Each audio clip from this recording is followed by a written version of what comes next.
Stop pretending. My dad barked as I held the wall, trying to catch my breath. My aunt scoffed and said, he just wants attention now that his job fell apart. I tried to answer, but my chest tightened and my legs buckled. Someone muttered, here we go again. Then the EMT walked in, checked my pulse, and yelled, we need a stretcher, now. And just like that, the room went from mocking to chaos. There are moments in life that shatter your illusions, moments where you realize the people you call family are actually your greatest betrayers. For me, it wasn't just about losing everything. It was about almost losing my life, only to be mocked, discarded, and then used as a pawn in their own twisted game. And that, my friends, is where my story truly begins. My name is Jake, and I'm 33 now. But this whole nightmare kicked off just a few months after I turned 30, right around the time everything started slipping out from under me. I'd just been laid off from a decent marketing firm. No fault of my own. My numbers were solid. I'd even closed a huge client weeks before the axe fell. But it didn't matter. Restructuring, they said, not essential. I remember packing up my desk, the HR rep giving me that fake sorry smile. But honestly, the real mess, the truly soul-crushing stuff, didn't start until I made the decision to move back into my dad's house. I didn't really have a choice. My savings were paper thin. City rent was laughable and job prospects slow. Plus, my girlfriend had just broken up with me, claiming I was emotionally distant. I guess I was, but I was quietly drowning in stress, you know? Another door slammed shut in my face. I figured Dad's place would be temporary, a couple of months tops. Basement apartment, job applications, get back on my feet. That was the plan. I never expected it to become a slow burn nightmare. Let me quickly set the scene. My dad, Alan, is 62, a retired contractor. The kind of guy who still acts like he's the only one who's ever worked a real job, who thinks a 101-degree fever means you're just being soft. Then there's my Aunt Karen. Yes, that's her actual name. She lives 2 streets over and pops in uninvited at least 3 times a week. Never worked a day in her life. Spent most of her adult years chasing pyramid schemes, and still thinks she's the smartest person in any room. Together, they form what I can only describe as a smug, self-righteous feedback loop. And I was stupid enough to step right into it. At first, it was just little things, comments that felt like paper cuts. Small, but they kept adding up. I'd come upstairs for coffee, and Dad would be watching the news. Still in your pajamas, huh? He'd say, without even looking up. Or I'd mention a job interview, and he'd chuckle, better not mess this one up. Aunt Karen wasn't much better. She'd show up with groceries, acting like she was doing everyone a huge favor, then say something like, Jake, you could at least help bring them in. You're not doing anything else. I bit my tongue. I figured it was stress talking, that maybe they were just old-fashioned, and I needed to give them some grace. But it didn't stop. It wasn't just passive digs anymore. It was like they were building a case against me. Every single thing I did was wrong. If I cooked dinner, it was too spicy. If I went for a run, it was, must be nice having so much free time. I couldn't win. And the worst part? They gang up on me, feeding off each other's disapproval, like it was some kind of twisted family sport. I tried to stay out of the way, kept to the basement, headphones in, resume open, trying to stay productive. But I wasn't just battling unemployment. Something was going on with my body, something I couldn't quite explain. It started as a tightness in my chest, just a weird pressure at first, like someone sitting on my ribs, then shortness of breath, especially going up the stairs too quickly. I chalked it up to stress or anxiety. Didn't want to sound dramatic, but there was one afternoon I'll never forget, because that's when the cracks really started to widen. I'd just gotten off the phone with a recruiter who basically ghosted me mid-call. I went upstairs for a glass of water, and Karen was already there, stirring her tea like a Victorian villain. Dad was fiddling with a wrench at the sink, pretending to fix something that had been broken for years. I reached for a glass, and Karen smirked. Sleep well? She asked, her tone as sweet as battery acid. I gave her a polite nod. You know, she continued, when your cousin Brian lost his job, he didn't just sit around moping. He started driving for Uber the next day. Didn't wait for the world to hand him something. Dad chimed in, not missing a beat. Yep, Brian's a hustler. That kid doesn't make excuses. I wanted to scream. Brian also doesn't have a collapsed lung. But I didn't know that yet. All I knew was that I couldn't breathe properly, and I felt like I was living in a fishbowl full of judgment. I managed a weak smile and excused myself, pretending I had another interview lined up.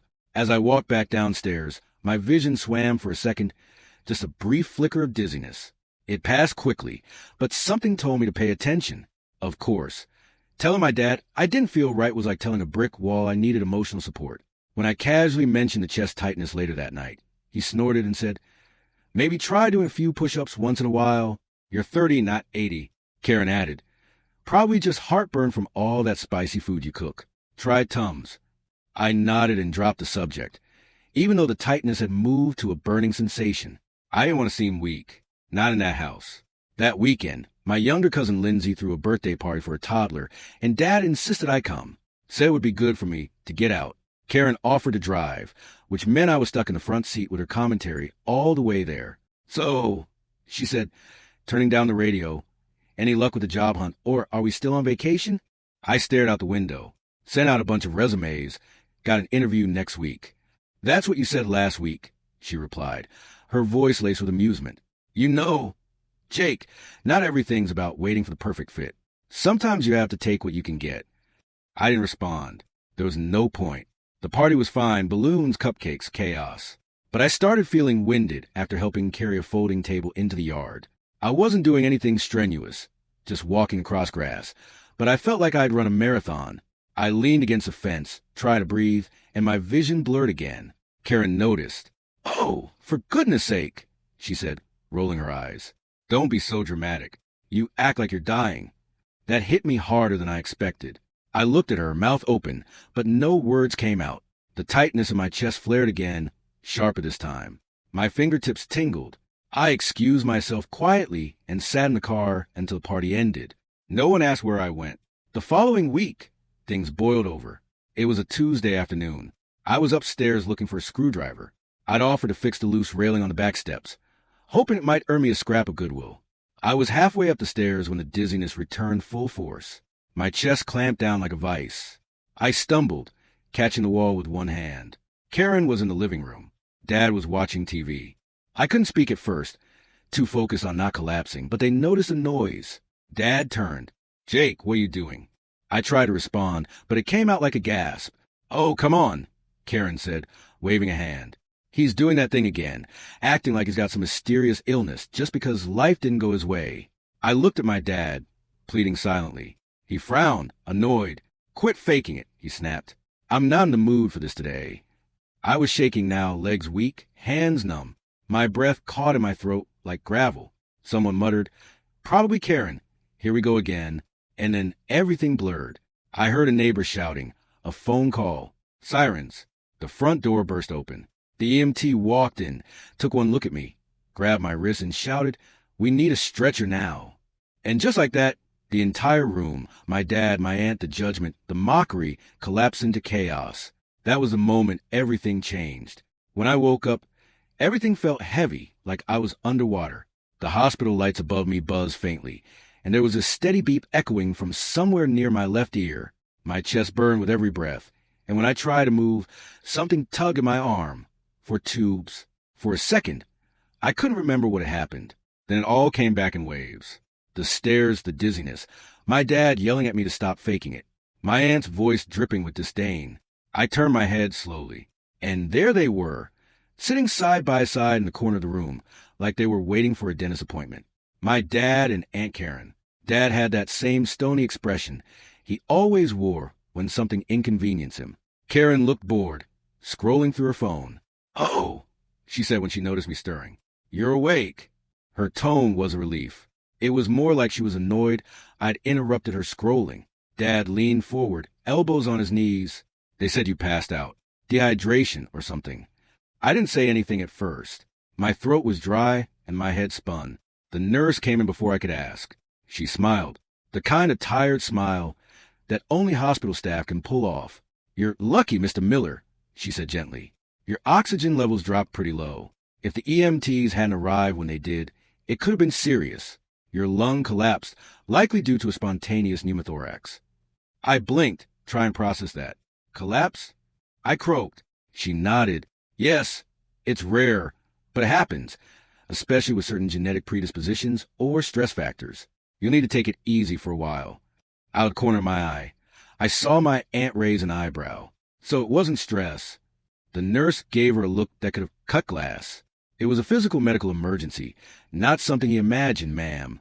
I wish I could say my dad looked remorseful. Shocked, maybe, but all I saw was discomfort, the kind you get when you're caught doing something embarrassing in public.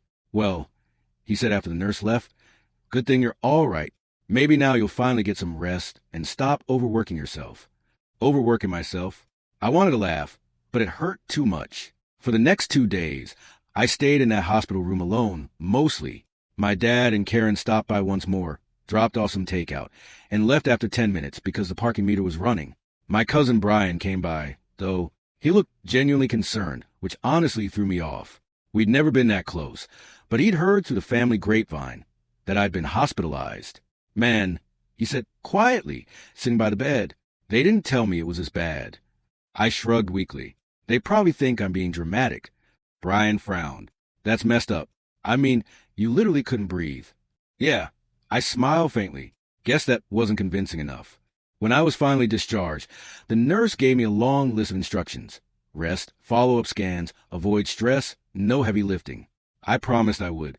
But when I got back home, the air felt heavier than the hospital oxygen mask. Dad was in the living room, watching sports. Karen was there, too, as usual, eating chips like she owned the place. Well, look who's back, she said, her voice chirpy but laced with sarcasm. Our miracle patient. I ignored her and went straight to the basement. I thought maybe they'd treat me differently now. Maybe the near-death thing would shake some empathy loose. But within a week, everything went back to normal or worse. Every morning, Dad would find some way to jab at me. You know, sitting around isn't going to make you better. Or, real men bounce back faster than this. Karen doubled down. You're milking it, Jake. Everyone gets tired sometimes. You can't use that as an excuse forever. One night after dinner, I overheard them talking in the kitchen. I hadn't meant to eavesdrop.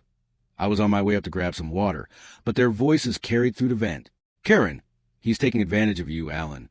I mean, he's 30. 30. You think it's normal for him to just sit in your house all day? Dad murmured. I don't know what else to do with him. He says he's applying for jobs. Karen snorted. Yeah, and I say I'm a millionaire. Doesn't make it true. Dad tried again. Karen, he's been through a lot. And her chilling response. So have we all? The world doesn't owe him sympathy. Something inside me twisted. I wanted to barge in, but what was the point? They just called me sensitive again. Instead, I went back downstairs, sat on the edge of my bed, and just stared at the wall for a while. I was tired, not just physically, but emotionally hollow. The real breaking point came 2 weeks later. It was a Friday evening. I'd been working remotely with a small freelance client, just enough to cover groceries and phone bills. I felt good about it. For the first time in months, I had something resembling momentum. That night, I was supposed to have a follow-up appointment with my doctor. Dad had agreed to drive me, since I still wasn't supposed to overexert myself. But when I came upstairs, dressed and ready, he wasn't there. Neither was the car. I called him. No answer. Then I texted. Hey, are you still driving me? Appointment's at 6 o'clock. No response. At 6:15, Karen texted me from her phone instead. Alan's helping me with something important. Reschedule your appointment. I stared at the screen. My chest tightened again, though this time it wasn't for my lungs. I called the clinic to explain, and managed to push the appointment to the following week, but the embarrassment hit harder than I expected. I was 30 years old, stranded like a teenager because my dad decided my aunt's something important was a higher priority. When they finally came home around 8, I was waiting in the kitchen.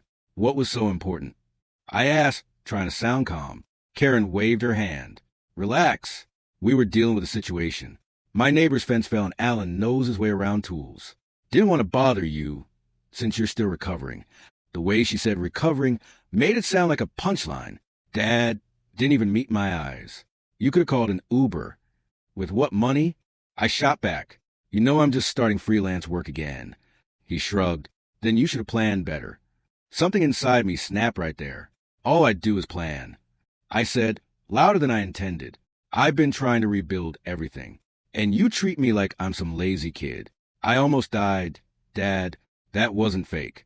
That wasn't some overreaction. And the minute I'm out of the hospital, you both start mocking me again like nothing happened. Karen stood up, crossing her arms. Don't raise your voice at your father. You're living under his roof. Show some respect. I turned to her, shaking. Respect goes both ways. Her smirk didn't fade. "Oh, you poor thing. You think you've had it so hard? Try raising a family on one income during the recession. Try being responsible." I laughed bitterly. "You've never worked a day in your life, Karen."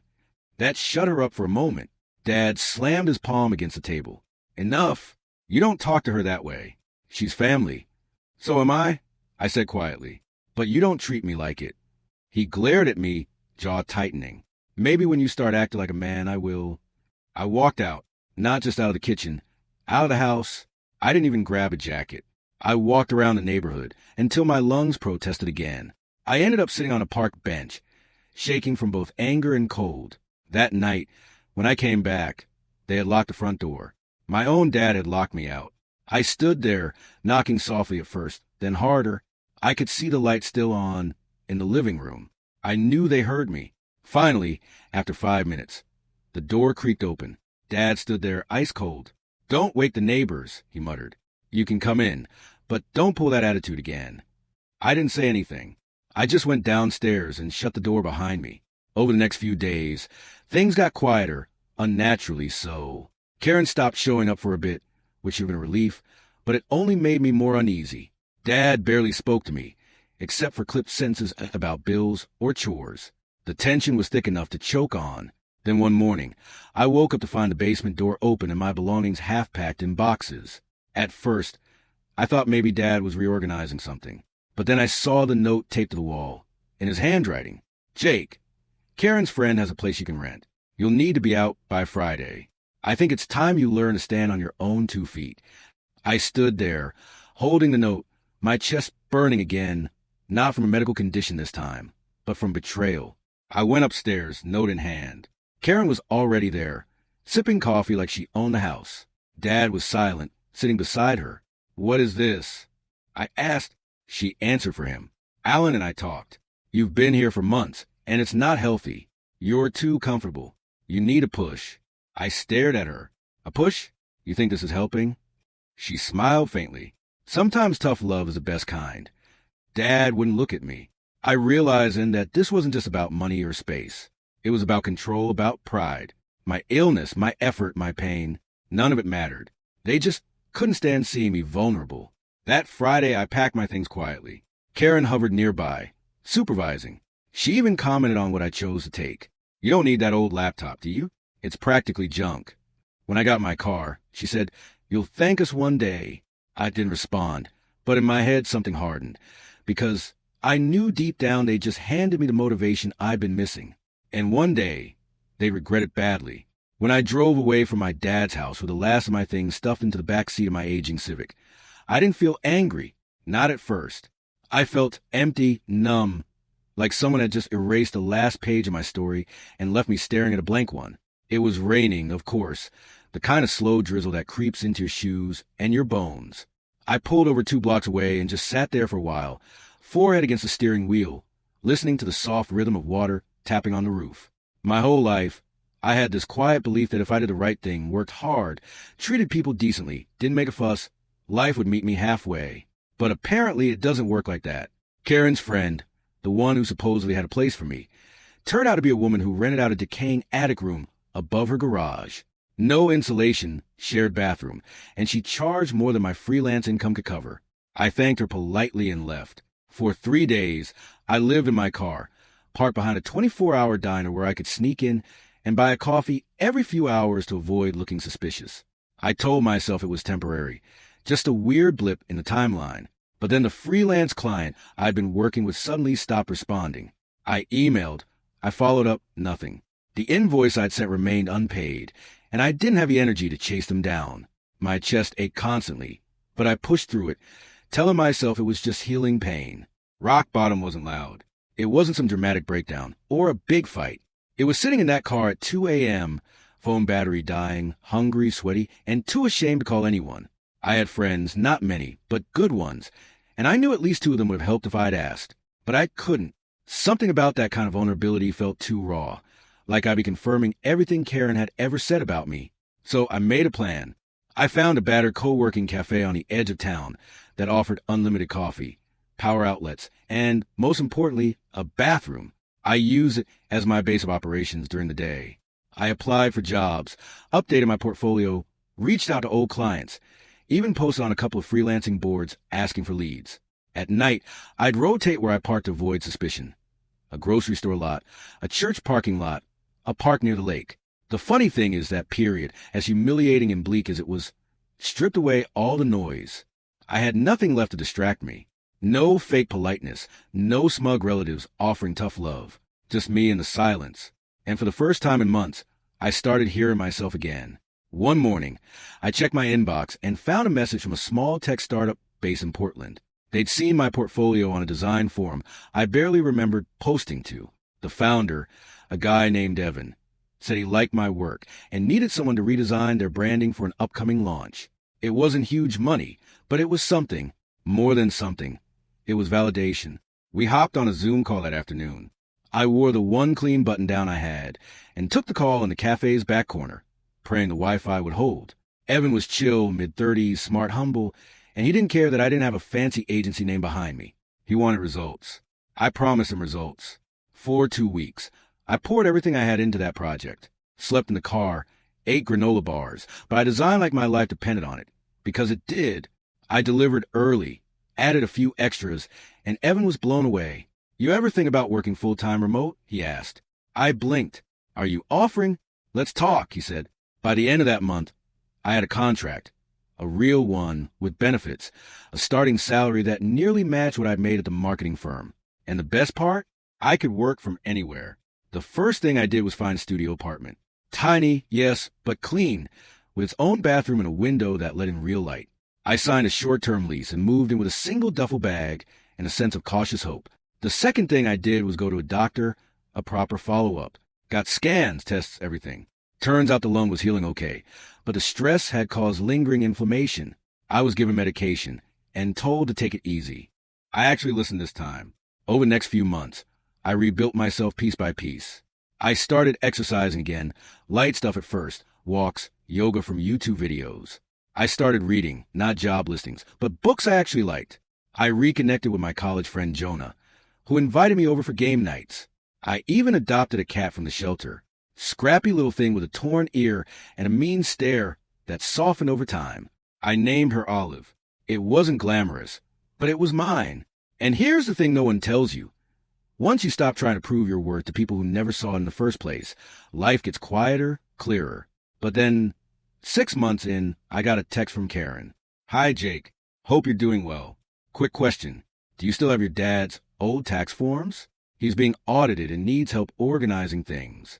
I stared at the screen for a long time. Not because I was surprised, I wasn't, but because it was so brazen, so completely lacking in context or apology. "No, how have you been?" "No, we're sorry for how we treated you. Just a request." I didn't respond. The next day, my dad called. I let it go to voicemail. "Jake, I know things got tense, but we need to talk. Karen says you might have some of my paperwork. Call me back." Still no apology.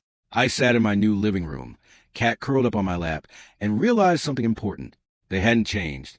They just ran into a problem I could help with. And for the first time in my life, I didn't feel obligated. I wasn't a struggling son in their basement anymore. I was someone who crawled through mud and made it out clean, and they hadn't even noticed. But they would. Oh, they absolutely would. Because that quiet strength I'd built wasn't just for me.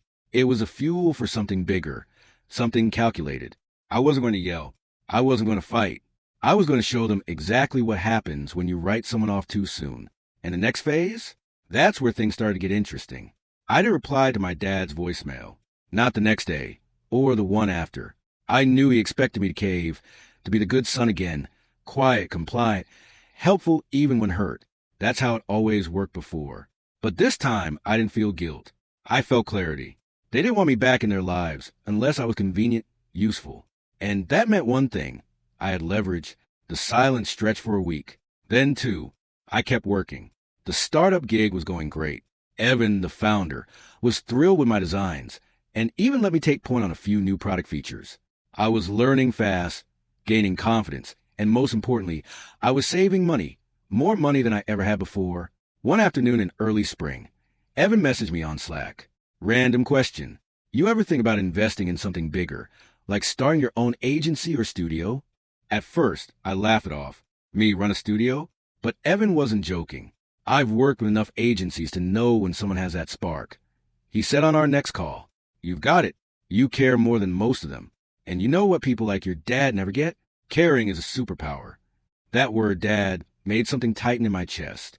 I hadn't told Evan anything, but somehow he still managed to strike the exact nerve. That night, I stayed up late sketching on my whiteboard.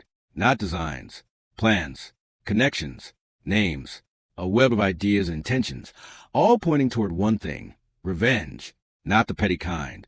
Not fire and drama and screaming matches. I didn't want to burn bridges. I wanted to build something so high they'd choke on the view from the bottom. So I started with information. My dad's voicemail had mentioned taxes. That gave me a thread. I logged into the shared family Google Drive that I hadn't touched in years. He never changed the password. Classic. Inside the finances folder were old scanned tax documents, PDFs of receipts, and one spreadsheet ominously titled Rental Income 2013 to 2021. Rental income. I opened it and felt my stomach drop. Rows and rows of numbers, addresses, payment logs, tenant names, all tied to properties I had never known my dad owned. I thought he just lived in our old house and lived off his retirement. Turns out he was sitting on a small empire of rental properties, 7 to be exact, and raking in money for almost a decade. That explained the paid-off truck, the son helping Karen with projects, excuse, the extra spending. And the worst part? I saw my name on one of the tenant logs from 2 years ago, $600 per month. I hadn't paid rent. I hadn't been charged rent. But there it was, my name listed as a temporary occupant with rent logged for each month. I lived there after the layoff. He'd been reporting fake rental income under my name, probably to pad his losses elsewhere or hide money from taxes. That was it. The moment my forgiveness died. This wasn't just about disrespect. This was fraud. And he'd done it with my name. I spent the next few weeks collecting evidence quietly, methodically. I downloaded everything, cross-referenced it with property records, tracked the addresses, the tenants, the paper trail. I found one building still under his name, but listed under a shell company. And guess who was registered as a silent partner without even knowing it? Me. He'd used my name for that, too. At first, I thought about going to the IRS, reporting everything, burning it all to the ground. But I held back. Not out of mercy, out of patience. Because the thing about revenge is, timing is everything, and mine was coming. In the meantime, I needed allies. So I reached out to the one person in the family who'd always treated me like a human being, my cousin Brian. We hadn't talked much since the hospital visit, but I sent him a text asking if he wanted to grab a drink. He replied within 5 minutes. We met at a dive bar just off the highway. Quiet, low-lighting, neutral territory. Brian walked in wearing his usual jeans and hoodie, offered a half smile, and said, "You look good, man. Better than before." I nodded. "Yeah, I feel better. A lot better." He took a sip of his beer and leaned forward. "So this about your dad?" "Partly," I said, "but it's about a lot more than that." I told him everything, not just about the collapse in the hospital and the way I'd been pushed out, but about the documents I found, the shell companies, the fake rental logs, the silent partner trick. Brian's jaw tightened. "He used your name multiple times," I said, "and he's not even being careful about it." He shook his head slowly. "That's not just shady. That's illegal." "I know. And Karen? She knows." I laughed. "Please." She probably told him to do it. Brian took a long sip and set his glass down. "So, what do you want to do?" I met his eyes. "I want them to see what happens when you gamble on the wrong person. I want them to regret ever using me." He didn't hesitate. "I'm in." Turns out Brian had his own history with Karen. Years ago, she borrowed a few grand from him to pay for her daughter's tuition.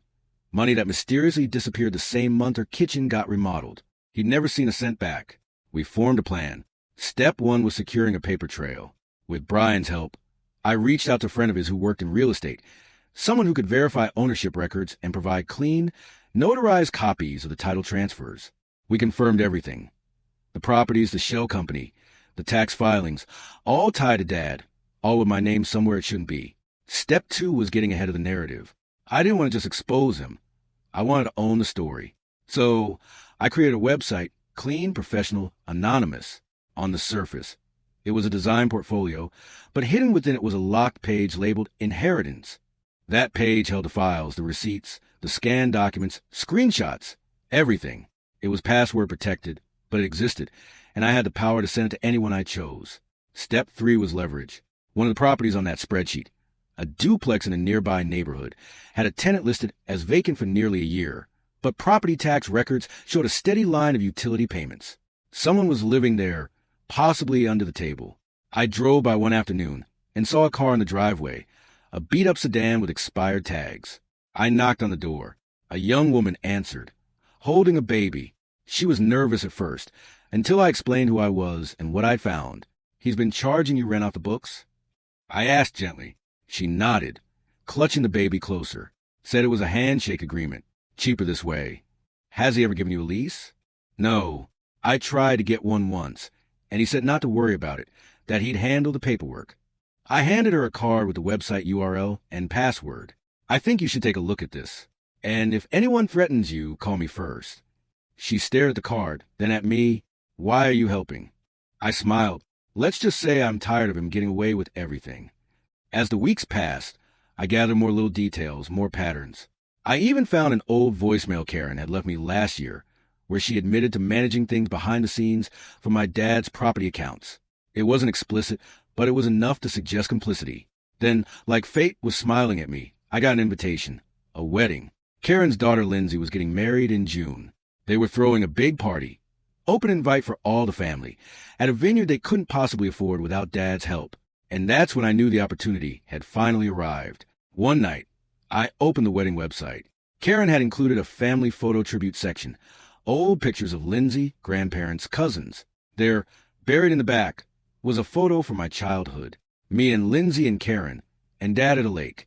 My name was miscaptioned as Brian. I stared at it for a long time. Then I smiled, because I'd be attending that wedding with a gift, not a toaster, not a check, but something they'd never forget. The morning of the wedding, I woke up earlier than usual. The air was cool, the kind that feels crisp enough to cut through any leftover doubt. Olive, my cat, was asleep at the foot of the bed, purring softly, completely unaware that today wasn't just another Saturday. Today was the day I stopped being the family's scapegoat. The vineyard was about an hour's drive from my apartment. As I pulled up, I could already see Karen's fingerprints all over it. Every detail screamed performative luxury.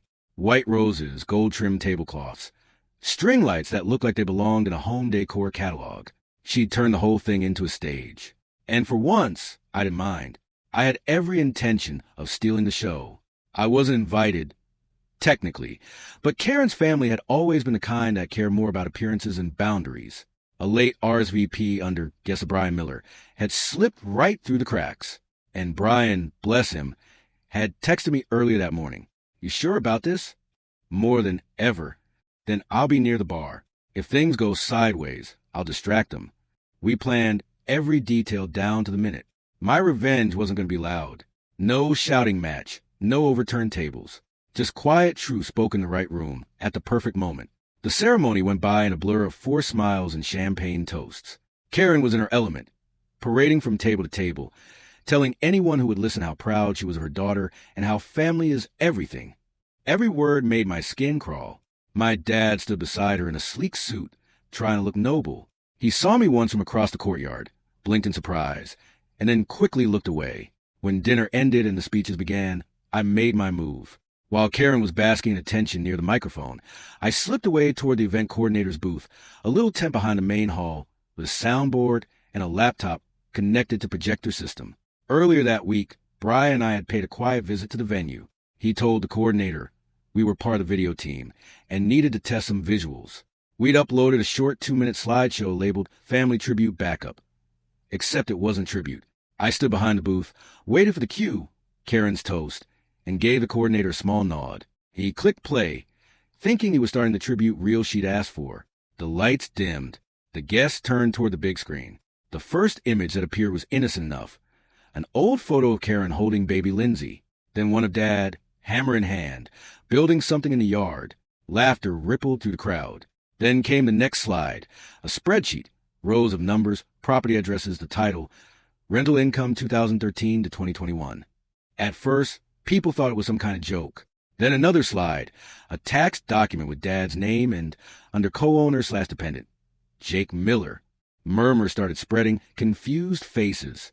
Then the next slide showed an image of a bank transaction labeled Cash Deposit Shell Holdings, LLC. The final one, a scanned screenshot of the shell company registration form listing both Alan Miller and Jake Miller's partners. My name, my father's fraud, publicly displayed under a glowing chandelier. Karen froze mid-sentence. Her smile dropped so fast it was almost comical. Dad's face drained of color. And then silence, the kind that swallows an entire room. Karen stormed toward the booth, heels clicking like gunfire. "Turn that off," she hissed. "Turn it off right now." But before she could reach me, Brian intercepted her, stepping neatly into her path. "You might want to let it play," he said calmly. "There's more." The slideshow ended, replaced by a simple black screen with white text. Some inherit money, others inherit debt. I inherited lies. Then fade out. The lights came back up. The crowd was stunned. Lindsay, the bride, looked mortified. Her fiancé's family whispered behind folded hands. One of the groomsmen muttered, "What the hell was that?" Dad was the first to move. He pushed through the tables toward me, face flushed, jaw tight. "What did you do?" he barked, his voice low but venomous. I met his stare evenly, told the truth. "You think you can humiliate me like this?" I tilted my head. "I didn't humiliate you, Dad. You did that yourself when you used my name for your dirty business." Karen joined in, pointing a trembling finger at me. "You've ruined everything. Do you have any idea what this day meant for our family?" I let out a dry laugh. "Yeah, I do. It was about appearances, right? About pretending to be perfect. Well, congratulations. Now everyone gets to see the real picture." Security moved in after that, but not before I delivered the final blow. I handed Dad an envelope I'd been carrying since morning. "By the way," I said quietly, "you'll want to open that before the IRS does." He snatched it from me, ripped it open, and froze. Inside was a printed letter from an attorney. Not mine. Technically Brian's friend who specialized in real estate law, outlining the upcoming audit request that had already been filed anonymously, along with a neat list of properties, transactions, and discrepancies. His hands shook as he read. Karen's face went pale as she peeked over his shoulder. I leaned in just close enough for only them to hear. "You shouldn't have faked my name. You shouldn't have locked me out. And you really shouldn't have assumed I'd stay weak forever." Then I walked out. The aftermath unfolded faster than I expected. Within a week, my father's properties were under review. Tenants were interviewed. The vacant duplex occupant, the young mother I'd spoken to, came forward with proof of cash payments. Investigators uncovered thousands in undeclared income. And when they realized my name had been attached to several filings without my consent, the case escalated. I didn't need to press charges. The system did it for me. Karen tried to spin it. Of course. She told everyone I'd gone rogue, that I'd hacked into family documents. But that story fell apart when emails surfaced, the one she'd sent my dad discussing creative bookkeeping. By the end of the summer, my father's accounts were frozen pending investigation. He sold his truck to cover initial legal fees. The man who once mocked me for being too soft now had to borrow money from the same relatives who used to praise him. Karen disappeared from social media entirely. Lindsay's marriage barely lasted 3 months. Her husband's family wanted nothing to do with the scandal. And me? I moved forward. Evan, my boss, offered me a promotion. "You got grit," he said during our next call. "Most people would have folded. You built yourself back from nothing." I didn't tell him the whole story. Some parts are better left unspoken. But I thanked him. I also expanded my freelancing portfolio quietly, turning it into a small design collective. Within a year, I had 3 people working under me. Brian even joined as a consultant. We called it Second Wind Studio. A fitting name, I think. I didn't hear from my dad for almost a year. Then one night, out of nowhere, I got an email. The subject line, "I'm sorry." It was short, barely a paragraph. He said he lost most of his savings, that he was trying to rebuild. He said he missed me, that maybe one day we could talk. I stared at the screen for a long time. Then I closed the laptop because I realized something. Forgiveness isn't the same as forgetting, and closure doesn't always require conversation. The next morning, I went for a walk by the lake, the same one from that old family photo. The air was calm, and for once, so was I. The past had burned itself out. All that remained was quiet peace. As I watched the sun rise over the water, I thought about everything I'd lost, everything I'd rebuilt, and everyone who tried to break me. Then I smiled because, in the end, the sweetest revenge wasn't the downfall I caused. It was the life I built after.